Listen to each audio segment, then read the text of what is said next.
Welcome. Welcome. Thank you so much for being here. Yeah, we have a lot to talk about because we've done a lot of stuff on our channels the last few years in regards to full set collecting and other things, and we thought it would be kind of fun to unpack some of our experiences with you all and share about what we've learned, but also we'll have time at the end if you want to just talk in general about anything related to anything that's happening around all this stuff. Absolutely. So why don't you guys introduce yourselves and who you are for those that do know but want to know more.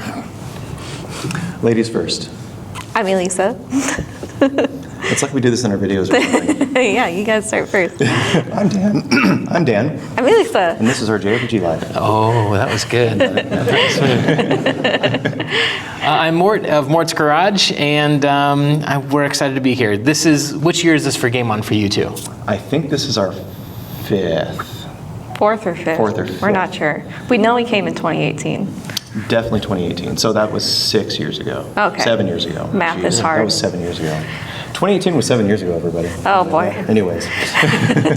So let's see, by show of hands, who has been to Game On since, so who's first year? Go for hands up. So everyone's hands up right now, okay? So let's just start with that. 4 people. Okay. So everyone's hands up, if we could. All right, so now how many of you who were here last year? Keep your hand up. Year before. Year before that. Year before that. Skipped a year. Yep. Yeah. There we go. Year before that. Year before that. Year before that. Oh, took a couple years off. Okay. Okay, what year is your first year at Game On? The first year. The first year? 2015. Wow. 2015, yeah. All right, we got a tie. All right, great. It's interesting because 10 years of Game On is also 10 years of our marriage this year in October. All right. Thank you. Thank you so much. Thank you. Yeah, very happy with that. Very, very happy. We're hoping to celebrate it by going back to Japan for our anniversary, just like we did for our honeymoon. But we'll Sounds see. amazing. What's the one thing you got to do in Japan when you go? So we wanted to see the Studio Ghibli Museum the last time we went, but there was a lottery that you had to enter to get We into didn't it understand at it. the time. Yeah. So we'd like that, and maybe the Nintendo Museum. Yeah, that'd Nice. be cool. I just want to go walk the streets again, honestly. Yeah, eat some good food. Some Japanese street meats. Yep, always good. Yeah, Sounds great. absolutely. Well, let's talk about and get started with the first part of the panel, which is what motivates 3 morons to go and collect an entire library of a video game system, which you have done twice now. We have done twice, yeah. So what motivated you two to start with that? So Vita, why did we start collecting for Vita? Well, we were big fans of the Vita when it came out. One of very few people that was Very few. big fans That's of the why Vita. the library is so small. It's such a beautiful and powerful handheld console. I was just Way ahead of amazed its by time. it. But what's the thing that really started it for us? Because it's kind of consistent for both consoles for us. So we just ended up liking a lot of the games in general, and so we were picking up the games because we were going to play them, like any normal person likes to pick up games. And then we kind of got lucky and picked up the most expensive game for the console for $4. Yeah, we picked up an Arno Surge local deal for Does anybody know what that means? Arno Surge? So it's a explain valuable it. RPG, valuable Japanese-based RPG on the Vita, and we found it loose for $5, $4 in town, and we said, well, now that we have the most expensive one, why don't we just get the rest? The guy had Nintendogs, Trash Pack, and Arno Surge. Trash Pack was the cover photo, so we found it under trash, quite literally. What is Nintendo's Trash Pack? Is that a rare Two one? different games. Two different games. Yeah. Okay. So that was the reason. Same thing with the 3DS. We were collecting a lot for the 3DS when it came out, buying the games as they were released, buying the Best Buy Black Friday deals of the Alliance of Lives and the Estrian Odysseys. Yeah, well, when Pokemon X and Y came out, I kind of took an absent from playing Pokemon. I liked playing the original red, blue, and yellow, gold. But then I was just kind of took a break for a while because it was a bit of the same. But when X and Y came out, it was a big deal because it was different this time. And he's not the biggest Pokemon fan, No, but I'm not. I love being able to have someone to trade Pokemon with and just enjoy the experience together. It makes it more fun. And that's, I feel kind of what made us really love playing the 3DS is some of the games that were Fantasy co-op. Lives, Yeah, yeah. Fantasy Life was fantastic. Played couch co-op together.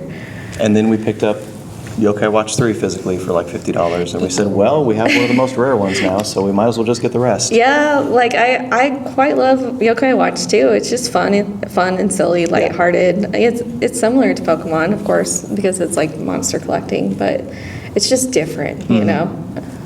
What about you?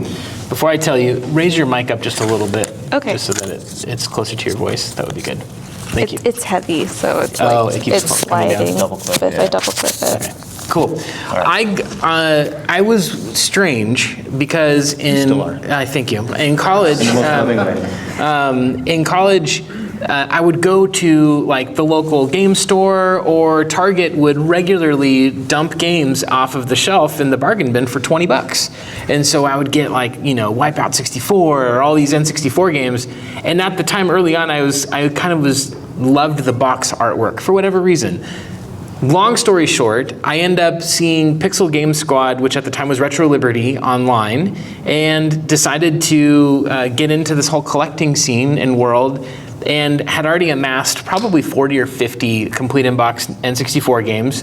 I foolishly sold off one of the most expensive ones to buy Halo, because I was like, who cares about these old N64 games? That was a good trade. It was Worms Armageddon, which is now like a $1,000 game. And Halo's worth about 1,000 pennies in comparison, but that's okay. The point of it is, it led into this whole thing, and then my channel over the last year, for those who haven't watched it, is kind of going into, but why would you do this? This is a pretty strange thing to do, is to buy a bunch of things that you have very little intention of spending a lot of time with. It's just to have.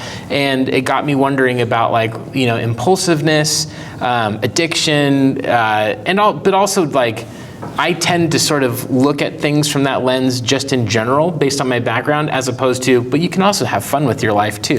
And not everything has to be pathological. So that's part of what the channel's exploring, which has culminated in getting the last piece of it, which cost a lot of money and was acquired. But I also, like you guys, was collecting at a time where if I was to start today, I would not do a complete in-box set, because it's prohibitively expensive. It's still prohibitively expensive when I finished it, but I had done so much, I kind of was like, I got to finish this. And so a lot of I remember right when COVID hit, I got my box for Clay Fighter, and then it came with a clean condition cartridge, which I sold, which made up a lot of the cost of the box. And then I was sort of fill in the gaps here and there, and it eventually ended with where the channel ended with a month ago. Not the channel ended, but that series ended. Yeah. So that's where it is for me. But I was motivated by fun and just wanting to be a part of all of this. How many of you are collecting complete sets? Anybody? Anybody? What are you collecting? Yeah. Okay, and tell us what's one of the big ones you got this weekend? Panic Restaurant. Yeah. Oh, there you go. Great. How about you? There's another hand. What about you? Original Xbox. Original Xbox. How far along the journey are you on that? I think 2-3 years too. Okay. Oh, so you're done. You finished it. I'm done 5 years ago. That's Okay. excellent. That's awesome. Yeah. Let me get one more. I'm just curious. Xbox 360. Nice. Whoa. Now's the time to do it before it goes crazy. I'm not very far. I'm only 130 games in. I'm also collecting the sealed set, so I've got Oh, kinda- yeah. So you're doing the whole set sealed. Dang. That's wild. Commitment. I think a round of applause for our man right there. Yeah. It's not good for my wallet, but it's been fun doing it. So my dad worked for Microsoft in the early 2000s when the 360 launched. So Rad. Christmas was nuts, and that's what I grew up with. So it's That's I awesome. love that. picking them up and finding all the nostalgic bits that are hidden inside of them. That's so cool. And that's what's great about the 3DS is we're still, obviously we have some games we're still looking for because we want them to be complete, but we're still getting them, and then we're finding out that we've never heard of this game or played it before or anything. And we'll make sure to have time for questions at the end. Cool? So that's been a blast to dive into. And we've talked about it many times, and we've only done one, but we really want to live stream playing all the 3DS games. Yes. We're going to do it. We just need to We will. schedule the time each week because we No. still work full-time jobs, and it's, We'll only do 15 to maybe 30 minutes at a time, just so we can get through it in within the next couple of years. Would that even get through a year? No, That's it about wouldn't. 420 games, so. If we did once a week. Well, what's going to happen is we're going to play a good game unknowingly, and then we're going to get stuck for more than 30 minutes. Yeah, but it'll be fun to even just play for a few minutes and wow, do I like this game? This is kind of fun, you We know? started it and already fell in love with a couple games we didn't realize we loved, so That's cool. yeah, that's the hope. Let's get into some of the common questions that have been asked, and then we want to turn to your questions as well. So why don't you start with the first one? So was it worth it? Was it worth it? You tell me, Dan, Elisa, was it worth it to collect 2 full libraries of video games? What would you say? I'll let you start. I think so. It was so much fun. It's so fun. Such a fun experience to do with my husband and share with, the world. You know, The small world that we have. Yeah. Right. Yeah, it's great. The thrill of the hunt and being able to share it with the one you love is unbelievably inspiring and fun. But the other part of it is sharing it with you. We do it in person on purpose. We don't buy any of these online, except for Barbie. We had to take that exception. I hope you all understand. $160 is insane for that game. Yeah, we had one friend of the channel that had been watching us since before we had a YouTube channel. He was a friend with Tendo, for those of you that have been around for a long time. And he reached out, he's like, Barbie is going on Whatnot. For $1. In like an hour. And it's starting at $1. And we're like, okay, I think we'll buy this one online. It can get frustrating. We've had some videos that we shot that we just had to get rid of pretty much everything because we didn't find any 3DS games. That happens, Yeah. When we're this close, it's inevitable. So, was it worth it? Absolutely. Absolutely. I absolutely love it. Yeah, totally worth it in terms of just fun. There's obviously limits and things around it to keep it within budget, within time restraints, and things that don't destroy your family or yourself in all of that. But at the same time, I have just found it I've approached it mainly as a hobbyist, not as something else. So I've done reselling to help offset the cost financially. But my wife has been super supportive, which is probably the most critical thing, is to have family that's Very like, important. why you're spending our money on what, but she's been supportive and it's a fun thing. And I genuinely enjoy popping in any random N64 game and those fuzzy graphics, terrible frame rates, and that 3-prong controller. It speaks to my soul. And so I love it. I've had a ton of fun with it. There are maybe aspects of it that that I would say should be different, or I might have some I don't know if that was worth it. Like there's times where I've maybe spent too much time on it or whatever, but it's all nothing. No one's perfect. What are you gonna say, right? So We joke about hating the N64. We don't. We just like to make fun of them. it's got the greatest RPG of all time on it, which is Zelda: Ocarina of Time. And as JRPG fans, they are I thought it was Brian. yeah.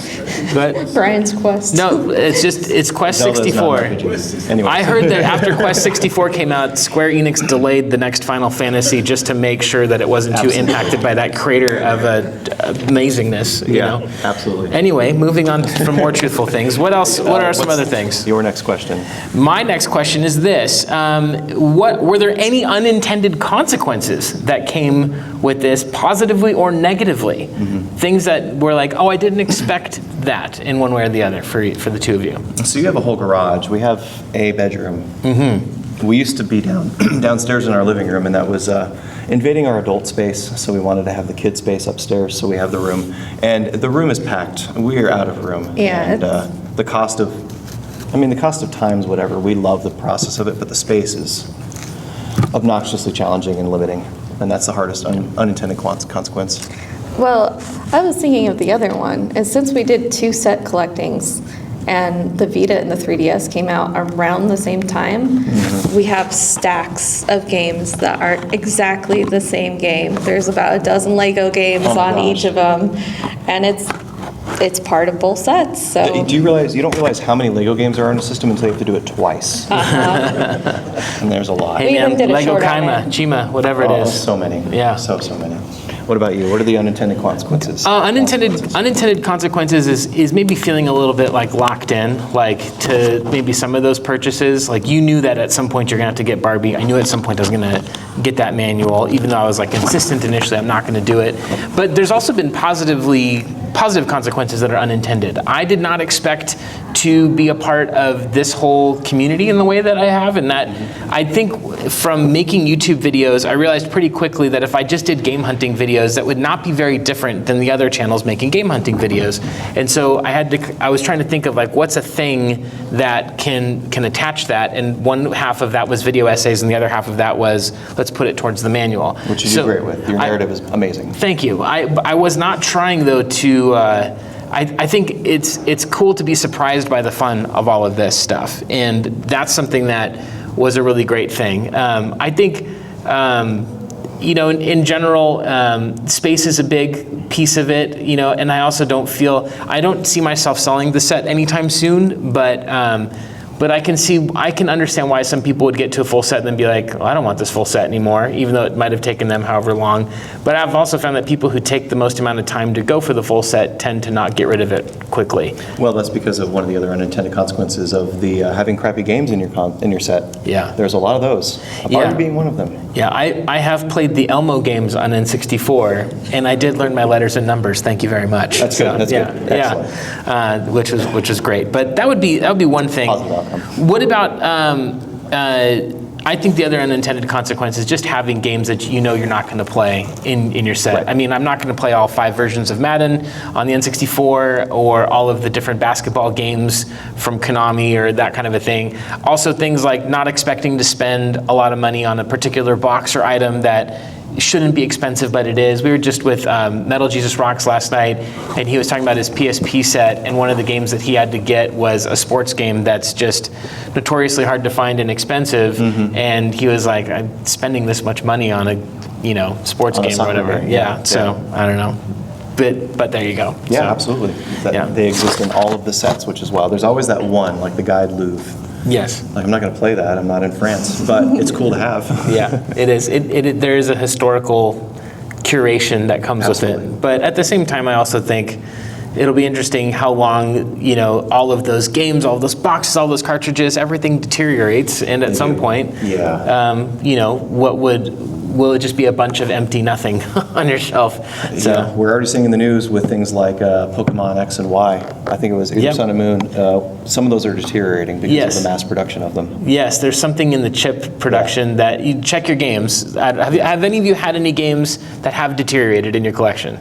I have a friend who a maker would be happened to them. Yes. Okay. What about for you? Super Mario World for the Super Nintendo, it started to corrode, but I was able to clean it up. Yeah, there you go. From not. Yeah. Do you live in an area with a lot of moisture? At one point, yes. Okay, like Florida or California. definitely coastal. Yeah. Becker? For the X and Y issue, is it the same thing that was happening to Persona Q and I think some European copies? I think so. Yes.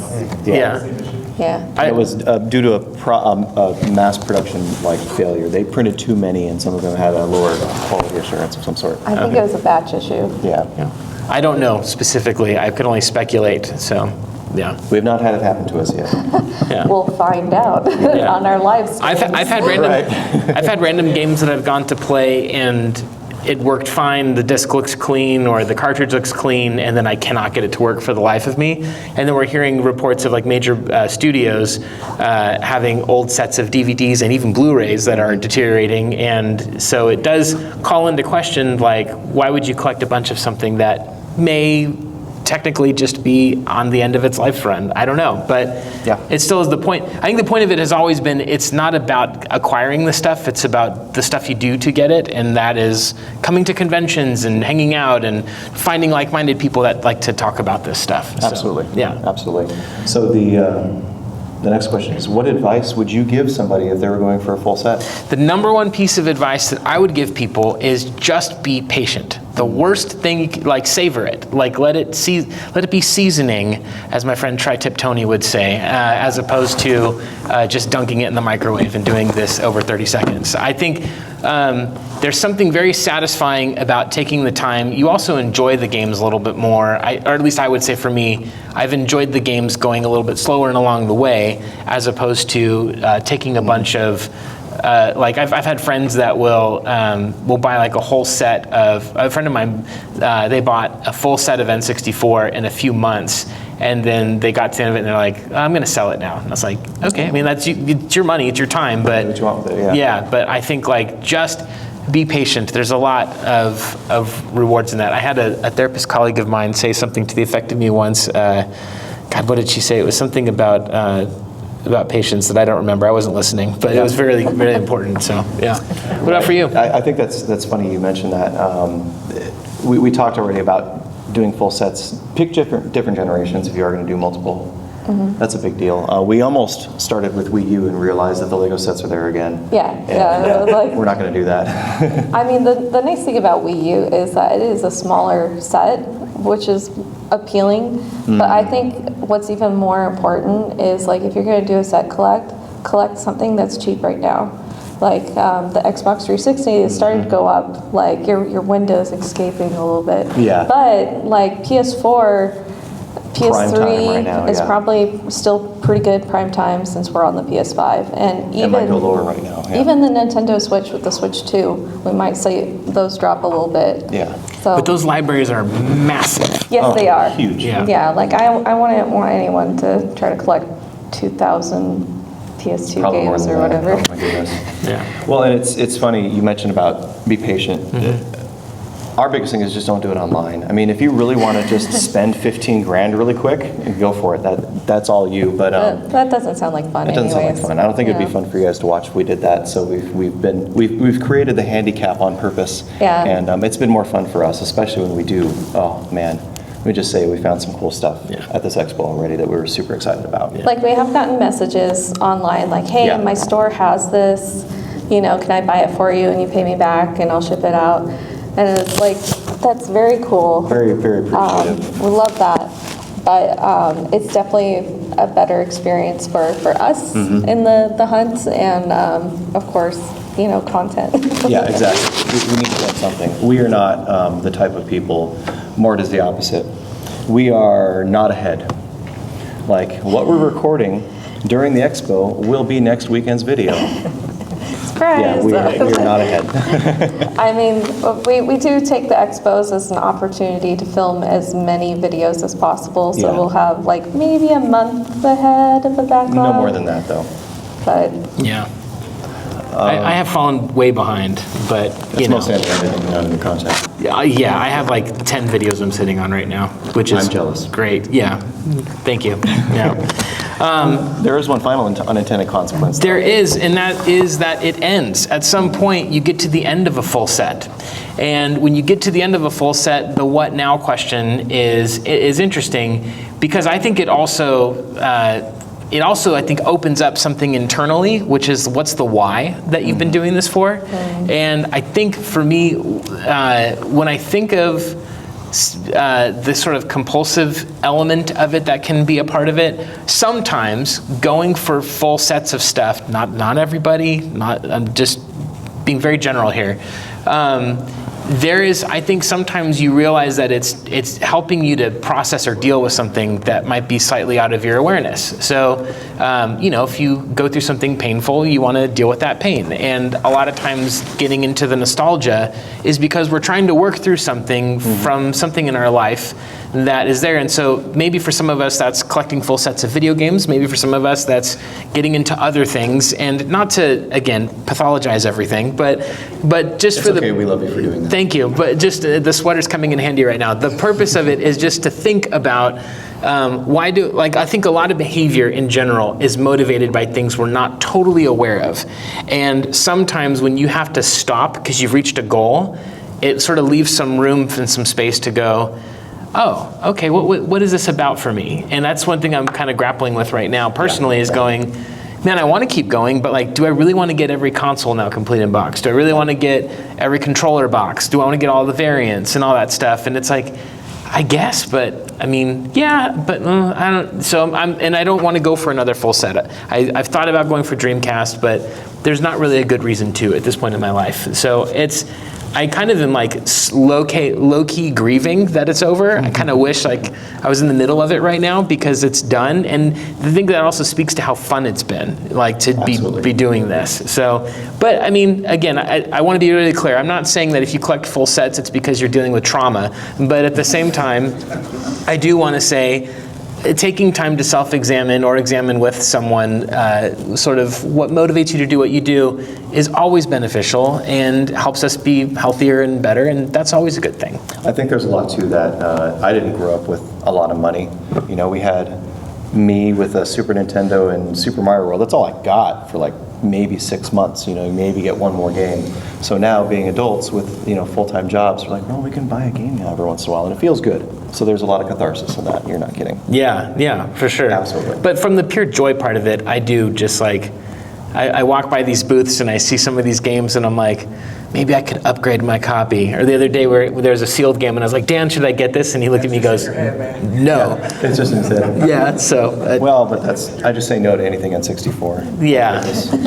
Well, and it was fun. and it was wrestling, so I was pretty cool to just walk away from it. Oh. So yeah. But anyway. Sealed wrestling, really? Sealed wrestling. I have a sealed wrestling game that I'm happy to sell to get the open copy. To be fair, the wrestling games on the N64 were fire. They were great. They're so good. Yeah, the WCW and NWO games. Anyway. I think that's all we have. Do you have anything to add, honey? So we'd love to open it up to you all. Any questions about that or anything about the channel? Yes, sir. So you were saying that a lot of it's fun to share the journey, you know, with your YouTube, you know, audience. So would you be as motivated to complete those sets if you weren't having that as a component of your YouTube channel? So the question is, and so people may not hear Yeah. it, is would you be as motivated to go for a full set if you didn't have YouTube as a component of it? I think we would still do the collection, but at a way slower pace. Like, I think it would take us twice as long, Yeah, easily. I agree. Yeah. And I think we'd probably second guess the really bad games. Yeah, but you know, it's like, well, it's something interesting. Before we started YouTube, we did have an opportunity to buy Barbie Grim and Glam for $200. Sealed. So, you know. Which, but for those Which that we don't regret. to give context, for those that don't know. That's a 3,000 game. It was $3,000 sealed game too, sealed, yeah. so it was, what is it going for, like 4,000 sealed? 4,000, Yeah. Yeah. So we weren't making YouTube, and we did not buy it. He asked Hindsight's me, 20/20. like, hey, Kyle's got Barbie Grim and Glam for like $200. I'm like, we're gonna buy an expensive Barbie game? I'm not gonna play that. And Kyle is here as one of the vendors. Yeah, it's the same guy. Yeah, same guy. No. That's a great question. What about you? I don't know. That's a great question. I think part of getting something cool like this is to be able to share it with people. And you know, for years I was dormant on collecting. It wasn't until I discovered friends doing YouTube. But I was collecting and going to swap meets for a long time without a YouTube channel, going for the full set. So I guess to answer your question, I was doing it, but it wasn't a dramatic part of a storytelling hook in a video. So, but I was going for a full set before I had a channel. That's true. So We were too. yeah. We were Yeah. collecting Vita before. Vita, if you go back early on our channel, we were almost done with the Vita set before we even started recording. yeah. I think we had maybe 20 games left when Yeah. we started our channel. Yeah. 4 years ago. Yesterday. Just wild. There was another question. Yes, sir. So this is just my own curiosity. I got a lot into the video game hunting YouTube from watching you guys and like Phoenix Resa with the Mission Switch or Yep. Game Appreciate that, Collection. yeah. And one thing I've always noticed and I've never been able to figure out is why don't you guys put like Nintendo Quest Episode 1 or like Nintendo question. Quest Episode Good question. 3? Like in the It's title? one of those things that like I always see them like channels put up these videos of like, oh, this is part of this collecting series, but they never like mention it in the title or description. Now you're going to get into our YouTube brains. We constantly are communicating constantly. about how to think about YouTube, and I actually now have a production company around this. So It's dive in. we actually just got a comment the other day that somebody couldn't find the rest of our Nintendo Quest videos. They're in a playlist, but it's in reverse order. If you wanted to get views on YouTube, you can't. Yeah. That's the short answer, unfortunately. Yeah, if you make an episodic series, it's not going to broaden to a wider audience. You might have your core audience looking for the episodes on, you know, episode 1, 2, and 3, but if someone new comes in and sees that there's an episode 4, like, oh, well, I'm not going to watch it. It's the middle of the movie. 70%, 60 to 70% of our views are from non-subscribers. Yeah. So those are the audiences that we appeal to and hope that the subscribers will be there anyways.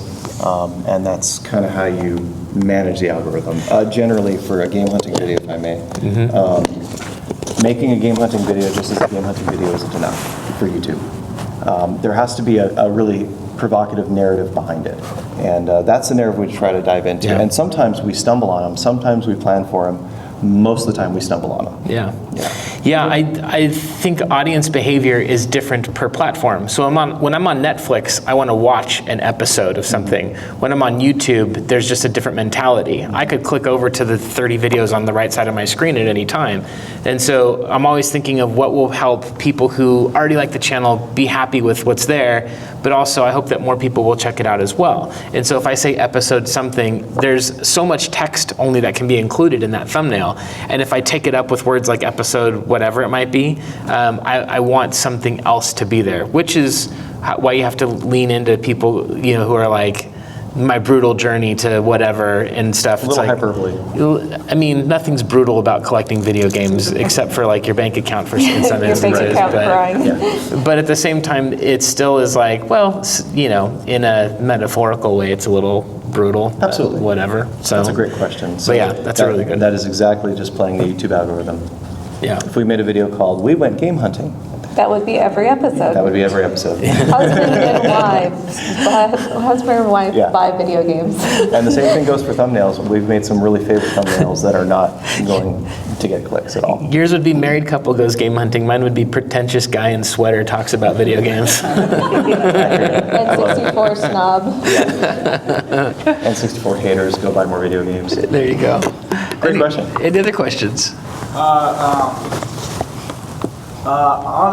Be honest, are you guys going to be getting the Switch 2 when it comes out? Absolutely. 100%. I mean, I am, but it's like a lot of people won't be able to because how expensive it is. So. Once it becomes available, we'll get it. Yeah. I'll definitely get it at some point, although I saw an article about this and I completely agree. This is very off topic. I think Switch 2 is the end of a Nintendo era in a big way. Like, not just for the sake of, like, I don't see much incentive to go physical going forward because of the way that games update and things and that they've been for the last generation. But Shigeru Miyamoto is getting old. And there are people who have like guided our childhoods for the last 40 years at Nintendo that are probably retiring or getting to that point. Passing the torch. And Nintendo is such an interesting brand and company and how protected and guided they are around what they do. And I think that is really cool. However, so I think I hope he lives longer. I do too. But I think like even if he retires and lives another 40 years and decides not to make video games, which does not seem like something he would do, there's still enough in the DNA of what makes Nintendo that will still see that charm. It's like Disney or someone, as a brand. They're so good at being a brand. But I think it's like kind of a weird time where like a lot of the things that people have been fighting and holding out for, this is like going to be like a swan song, I think, for a lot of things for Switch. So I want to get it. I want to play it. Mario Kart looks great. That's the most played game in my household. And when my kids were smaller, the way that that game played was perfect for younger gamers. They couldn't fall off the track. They could, they could have fun. And Smash Brothers is great in our house. So I can't wait to see what they do with all of their IPs and stuff. But Mouse controls will bring me back into first-person shooters on a console. I will, and I also look. I know it's expensive, but like, based on the rate of inflation, we're paying way under for video games right now. My parents paid $79.99 for Super Street Fighter Turbo on the Super Nintendo from Toys R Us back in the day. Which would have been about $160 in today's money.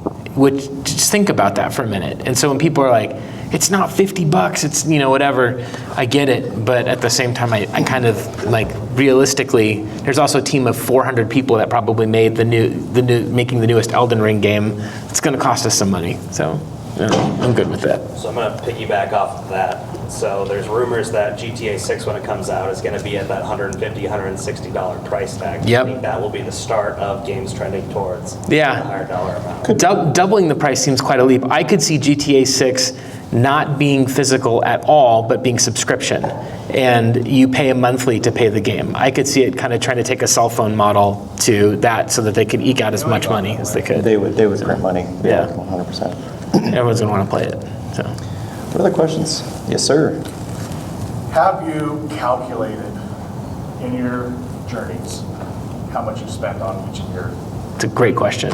It's tough because there's a difference in value in what we spent, because we did a lot of yard sale content back in the day. Yep. So probably the first 2,500 games in our collection were basically free, not counting the stuff we had from our childhood, from reselling and yard sales and all that. And we bought a lot of the kind of Imagine Babies kind of titles from a store closing. If anyone remembers Flashback Games locally. Josh is a vendor here, yeah. Yeah, he had a couple of shelves full of 3DS games, and like the bottom shelf was just all the Snickle Fritz of just like Imagine Fashion, Imagine Babies. Imagine buying that stuff. Imagine buying that stuff. It's like, you're gonna buy that stuff? Like, yeah. What'd you do? Like, I don't know. Like $5 each or I think we something? did like $5 a game, which was great. So value-wise, yes. Yeah. Do you know exactly how much you paid for everything? I don't know the exact amount. It's a good question. And then I mentioned this in the video, there's multiple costs. Strictly financially, I mean, it's got to be tens of thousands, maybe. I don't know. I'm trying to really, I should know. But then so much of it was offset by reselling that I don't know what actually went out of pocket. I think I've actually profited a little bit based on how much I've resold. But I've also taken 30 years to do it and was buying games when they were $20 each for the bulk of the collection. Yeah. But as far as the other costs, which was not your question, but like the cost of time, the cost of like energy, and it's energy in and energy out, like getting energy from the community, I genuinely enjoy going for walks at the swap meet and getting meaningful amount of steps in, which is something I need to do. Vitamin D. Vitamin D is good. Touching grass. Although at 5 a.m. there's not a lot of that vitamin D out, but I don't do that anymore. So you don't get out anymore. But I don't know, if you were to take out the reselling, if you were to take out all of those things, the most I ever spent on anything was the manual itself, which ended up being, I don't think I've said the full amount I spent. It was a little over $2,000 that I spent on it. So for 8 pieces of paper. For one game, I think the most we spent was the Guide Louvre. No, the Earthbound box. Well, that's not in the full set, but yeah. Oh, yeah, the Earthbound okay. definitely was, but yeah. I mean, if we're talking about the most expensive game. Yeah, that's true. Good question. What else? Right here. Right in the back. So I started collecting all the Persona games that I can get my hands on. Nice. And I don't know if this is a spoiler, feel free to say it is. But are you guys going to do a full Atlas set? We've We've talking thought about it. that. We've talked about it on video.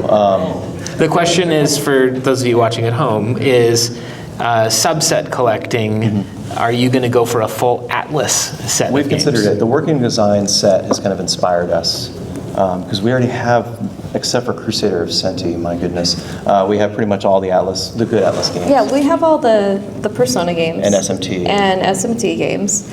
But there's some things like, what's the potato game? The Spud's Adventure? Spud's Adventure, Like, that's an yeah. Atlas game, and that's an expensive Atlas game. There's another It could one. be fun, though, because there's a lot Amazing of random... Tater games. Like, I think one of the ice cream making games is probably an Atlas game. So there's a lot of weird stuff in there that might be fun. So Yeah. possibly. Compiling a list is always going to be the That's the challenging hard parts, because there's some like Reddit forums you can kind of follow. Some people have made websites you can kind of follow, but then it gets into, do we stick with, if it says Atlas on the cart or disc, that should count, right? Because they're produced by and developed. Right, but Atlas has also not always been on like the cover for a game. So then there's the gray area. Do we collect those games? Infamously, Jaws on the NES is an Atlas developed game. Right. Yeah. It's wild. Truly. Yeah. Yeah. So. We've considered it, definitely. Yeah. Who's next? Go ahead. Okay, so for games that are coming out, specifically JRPGs, is there a way to kind of predict if it will be underprinted or how will be like fine later? I know, like for example, I think they probably underprinted like Atelier 2, Ryza 2, and then I'm planning on getting into the Trail series, but I'm assuming it's probably going to be all over the place in the print run, so I've just been buying every game as it's coming out. So like, is there a way to tell like if it's So the question is, JRPGs typically have a lower print run. Are there any telltale signs that you should get it now rather than pay hundreds of dollars for it later? Did I get that right? Yeah. Honestly, like success. The games that are maybe not a 10 out of 10 game, maybe they send up a 7 out of 10 game, they're honestly going to be more rare. And the sequels to those, like Rise of 2 is a great example, I think. So I there's think that's going to be way low print. There's a company that does reprints. They're still like, real copies of the games, but we were looking for Blue Reflection. Got a reprint. It was $200 for a long time. Use 8, you get the same reprint after being spiked and then going back down. Yeah, and now that's like $40. So it just, like nowadays there's a lot more opportunities for reprints to happen, but Legitimate reprints, not like reproductions. The Trail series is very popular now, which is great. It's been able to gain a good amount of success over time that they've been doing more reprints for that series. So it's a little bit easier to collect for nowadays. And then there's remakes coming out, right? So if a game series is a little bit more obscure and doesn't have as big of a fan base, it's most likely going to have a lower print rate. A good example is Tales of Zol-Il on PS3. Oh, yeah. Picked that up for $5 at a Bookman's in a bargain bin, and now it's like an $80 game. Yep. Yeah. And I think the games like Zenki Zero and like the weird ones on PS4 are going to just be ones you just don't find. I've also been wrong too. I've bought different games that I'm like, this is going to absolutely be rare, and then it just stays cheap, which is great. Yeah. But also, I don't have a good barometer always for it. But I think in general, the rule ought to be, pay whatever, or get the game that you want to get and play it and enjoy it now. Yeah. And then if the series becomes expensive later, yes, it sucks, but I think it's just part of the. If we all knew, everyone would be snatching up those games now and reselling We them would later have all anyways. bought Earthbound when they were in the clearance bin at Kmart for $10 a box. Yeah. Exactly. Great Bought a question. house. Yeah. Right over here. Right over here. Yeah, What do you use to keep track of what you have? So like, obviously, you're at home. There's an app for that. Yeah. There's that. I use Retro Game Collector. It's got a great. It does a really good job of capturing every game, every variant, region-wise and otherwise, and then it tracks everything from, box manual, title, game, etc., and then also accessories. So everything's in it, and it gives you a decent estimation of the value too. We use CLZ because it was recommended by Metal Jesus many years ago, and we can't switch because that would require us to have 3,000 games. Yeah, we'd have to individually. rescan everything all over again. But my favorite part of CLZ is the collection per set. It tells you what number you got it in your collection, but you can also break down statistics per console. It's we love it. What percentage of our games Are is complete. RPGs? That one's wrong though, so we don't like to use it. Yeah. It completely debatable. undergeneralizes what. Anyways, yeah. Yeah, like it says Zelda's an RPG, right? Zelda 2 is. That's the only one. Anyways, next. What's a favorite piece of your collection? Your favorite Ooh, you want to start with that one? I think I have Mine's the answer for you. Yeah, mine's my copy of Banjo-Kazooie, and then probably second to that is my copy of Pokemon Puzzle League, just because of how it relates to my family history. Mm-hmm. Yeah. What about you? That's tough. Probably my Lunar games, the PS1 versions of Lunar 1 and 2. I have had them since they came out, and they survived. They survived adulthood. We'll say that. I've been able to keep them nice in one piece, and it's just such a beautiful collection because they did so much love went into making those working design collector sets. They are truly beautiful, and you can just. I don't mean to sound like, oh, they don't make things like that anymore, but they don't. They don't. You look at anything working designs. If you can find any of the hardback manuals, they are stunning, absolutely stunning. And you're just like, hey, this existed. But I'd say the two Lunar games. It's tough because there's a favorite item versus favorite nostalgic piece, and I would probably say the PS3 Lightning controller, that super weird rare one from China it's a white PS3 Lightning Returns controller. That's when you got it SoCal, right? Or it's a Final Fantasy 13, yeah. Yeah, that thing's great. From Retro Respawn, who's here. They always have crazy stuff. I just like weird stuff like that, and Final Fantasy 13 is near and dear to my heart. Yeah, good. I wanted to bring up because you just brought up Final Fantasy 13. Well, I'm going for like a complete Final Fantasy collection right now. Excellent.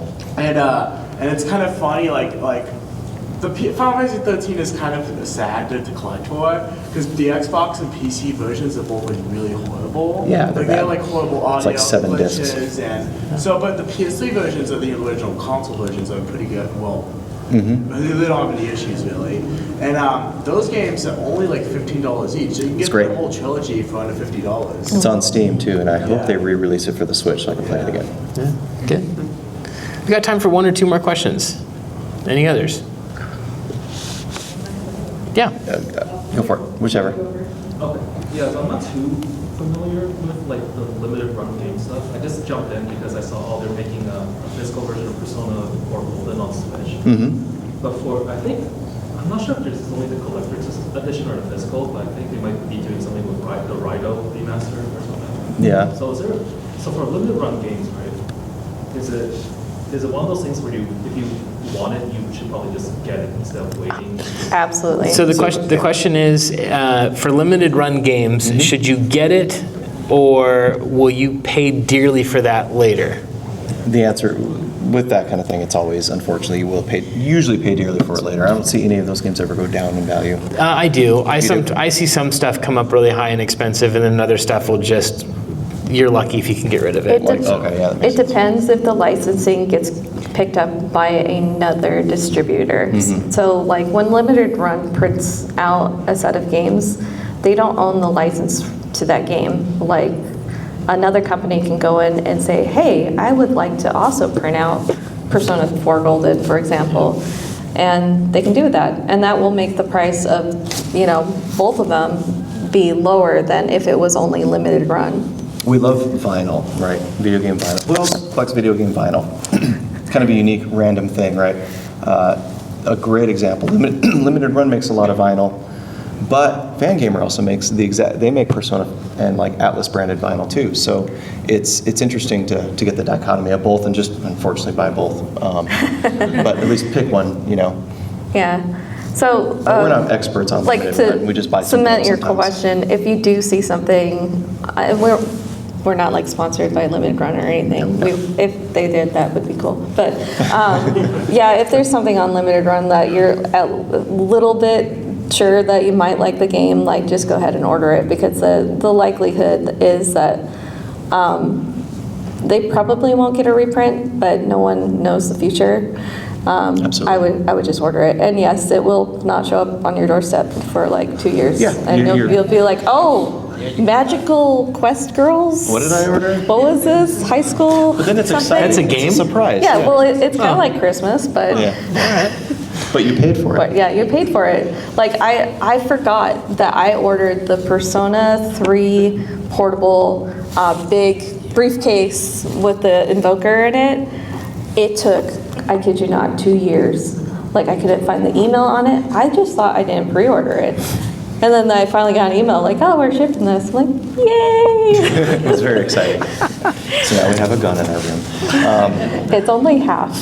Last question. So this isn't an RPG question, but I don't know if I just missed it. Will we ever see Elisa's like toy collection? Ooh, will we ever see Elisa's toy quest? I have wanted to show it off a few times. It almost made it into Retro Rick's video when he did our game room tour a few years back.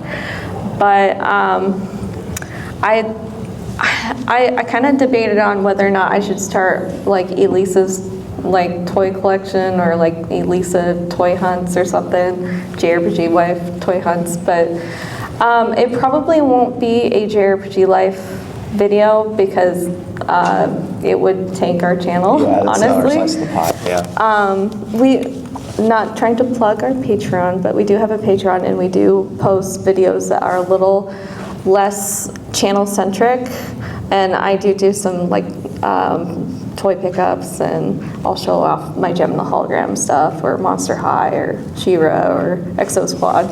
All the things. But I need another toy case, so that's the real truth. Is Yeah. there's some displayed nicely, and then there's some boxes everywhere. With toys in them. I guess a final note is what's next for the channels? Yeah. I'm filming a weird video at this expo. That's all I'm going to say about that. Every video you make is weird. Thank you. In a very good way. This one's extra weird. This one is extra weird. With special guests. What's up? Giving you your flowers, like, you do a lot of those deep dives that don't feel like deep dives. Thank you. It's really good. That means a lot. Yeah, I try Tell not them to cut it back. I try to be thoughtful. Well, I'm trying to be thoughtful, not preachy, if that makes sense. No, it's great. Yeah. So got that, and then also I have found California swap meets are gold mines. I'm sorry, but every week there's just something crazy Nothing out out here. there. We're so jealous. Yeah, and so I have a lot of that kind of content.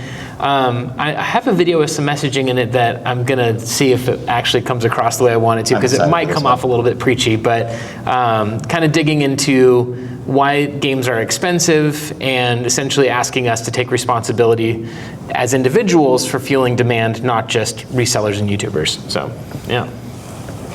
What do we have next? Obviously, we're about to finish up Nintendo Quest, and it's funny because you mentioned why don't we number them and all that. People don't know it as Nintendo Quest generally. They know it as that cheap Nintendo game series you guys do. The budget game hunting series that you guys do is usually what people will say. The name didn't quite stick like we wanted to, but we do get a lot of feedback that people enjoy the series. Yeah. So we definitely want to continue in some way, shape, or form. With budget collecting specifically. That's been our new favorite thing to do because we're discovering a lot of fun cheap games. And what the Nintendo Quest has also inevitably done, if you haven't noticed, we enjoy including a little bit of that first gameplay experience on camera with y'all. And that's something that we hold dear and we want to do as much as possible. Yeah. And with retro games especially, we can do that because we can't play modern games in our game room. So it's a retro room. Well, we did do some shots in our living room where all our modern consoles are. So, it's not the same. Yeah, I mean, it's much cozier in our game room or retro room, sometimes I call it. And we can close ourselves off from the rest of the world and just be gamers and kids for a while. It's so clean in there and it's just like games. Quiet, and then you can just pin in a laser disc and have a Game Boy, and it's everything. It's wonderful. I also think it's a good time to bring up the three of us have collaborated on and are officially releasing a line of charcuterie boards. I forget how to pronounce it because we're still learning the lingo, and some Only specialty the best sausage. Some specialty cheeses as well. So be on the lookout for that. You can pre-order that through jrpgeats.com. And we have a limited edition durian board that is only for our patrons. Yeah, there you go. Only the stinky stuff. Yeah, it's going to be amazing. Look out for it. And then also discount. We're giving out huge discounts to Hajj Khalil's tattoos as well. So I'm paying for half of them. You got it. Any takers on it? Nope. Okay, sorry, ran out. Couldn't sponsor those, but that's going to happen. All right. We have a Just because I can't afford it, but your tattoo work is amazing. We have a little bit of time left. If anybody has any other questions, channel or not channel related, yeah. What do you feel about graded games? Do you think it's hurting the industry of collecting? Sir. You just opened a floodgates here. I super don't care. I think the people who grade games and buy sealed graded games are totally different. Why are you pointing at Max? Are you a sealed collector? No. No, okay. I was just speaking to the general people. Okay. I think it's a group of people who might be game collectors in a sense, but I don't care what they do. The important thing is, does that impact those of us that want to play the games? And I think the ultimate question underneath all of that for me is what drives the demand for video games? Because we are dealing inherently with a finite supply, or so we thought, because now all these studios, Konami with Castlevania and Contra and Suikoden, are putting out all these great remasters, Metal Gear, etc. So that finite supply is now getting to be more and adapted to modern generations of stuff. So ultimately, if someone wants to spend $1 million on Super Mario 64 graded at the highest level, more power to you. I don't really see that affecting someone who's in their 30s or 20s or 40s, who is just wanting to buy, games or whatever. So, and then even if adjusted for inflation, we're still paying less for games. But admittedly, I would love to see data that shows that it's there. However, That being said, people who spend a lot on something give it value. And that value, I think, is interesting because when you give something value, it makes more people want to know what that value is about. And maybe the biggest concern is people who are coming in to speculate and buy more and grade more, and that is what's driving up the price. But again, I think that's just a small group of people over here, some of whom are friends of mine that love to do it, but I think the ultimate thing that drove up the price of games was the pandemic, because of what that did for people being stuck indoors. And then I think that like just a lot of other factors that led to demand, I think graded games is a very small part of that. We don't collect sealed games. So I actually saw a pretty interesting news story in the past couple of weeks that some older Squaresoft employees like just happened to have like, I don't know, a storage unit or basement full of old Squaresoft like PS1 sealed games, like just boxes of them. So the sealed prices of like Final Fantasy VII tanked, you know. So you know, I feel like there's a group of people that buy the sealed games or graded games as an investment strategy, but it's not yeah, you know, because suddenly, you know, ever since the what was it, the Nintendo PlayStation came out, right, out of someone's attic, like, oh yeah, I have one of those, and it went on the internet and was sold for thousands, hundreds of thousands. 240,000. And then suddenly someone else is like, yeah, I've got one of those in my attic too. So it's just like, you know, who knows like how much supply is actually out there. So if you're basing financial decisions based off of a sealed supply, like you just don't know what's actually out there. Like I feel like they're two lateral markets, right? I think that the Pokemon community is very similar to the graded game community. They're doing their own price management, and then we have our complete in box and loose collectors that just want to play the games or collect them and put them on their shelf and play them. Mm-hmm. And they seem to be completely There's a little bit of crossover, but not much. Very little crossover, which is great. So as long as it doesn't hurt the community, it's good. Yeah. My problem with it is that sometimes I just want the game, and the only way I could find it is sealed. I'm like, jeez. That's happened with 3DS sometimes. Like, can we find it not sealed so I don't have to pay an extra $50 or whatever it is? But we're going to open it and play it. So like, we have a sealed copy of Steambot Chronicles. Mm-hmm. It's an RPG on PS2 that we've wanted to play.